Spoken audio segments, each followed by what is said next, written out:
तर पगार कमी दिल्याच्या निर्णयावर एसटी कर्मचाऱ्यांनी तीव्र नाराजी व्यक्त केली। आधीच कमी पगार, त्यात अशा पद्धतीने पगार कापले जाणार असेल तर कर्मचाऱ्यांनी जगायचं कसं, असा सवाल कर्मचाऱ्यांनी विचारलेला आहे। महाराष्ट्र राज्य एसटी महामंडळाने जे आहे ते त्यांच्या कर्मचाऱ्यांच्या पगारीमधून जे आहे ते 56% घट केलेली आहे। एसटी कामगार जे आहेत ते तीव्र जे आहेत ते संताप व्यक्त करत असल्याचं चित्र दिसते। खरं तर दररोजची जी सेवा जी आहे ती नागरिकांची एसटी कर्मचाऱ्यांच्या माध्यमातून होत असते। काय सांगाल, आपल्या पगारीची जे आहे ते 56% कपात झाली? लाज वाटते अशा सरकारची, आम्हाला धिक्कार आहे अशा सरकारवर आमचा। अजून एकदा संप पुकारायचा आहे असं वाटतं आम्हाला। प्रवाशांचे पण हाल होतील आणि आमचे सुद्धा हाल होतील म्हणून आम्ही गप्प बसतो। त्या महागाईच्या काळात बरं कसं आहे, 56% पगार केलेला आहे, आज 44% पगार कपात झाली आमच्या।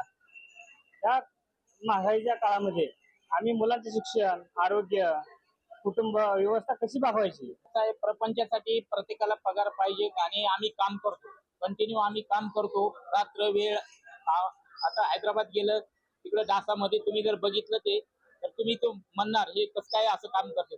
आणि आम्ही काम करून सुद्धा आम्हाला 50% पगार देते ते चुकीचं आहे ना कुठतरी। एसटी कर्मचारी जे आहेत ते एसटी मधील कपात जी त्यांच्या पगारामध्ये कपात झालेली आहे त्या संदर्भात त्यांच्या तीव्र भावना ज्या आहेत त्या आपल्याला दिसून येत आहेत। अनिकेत गायकवाड, पुढारी न्यूज, सोलापूर।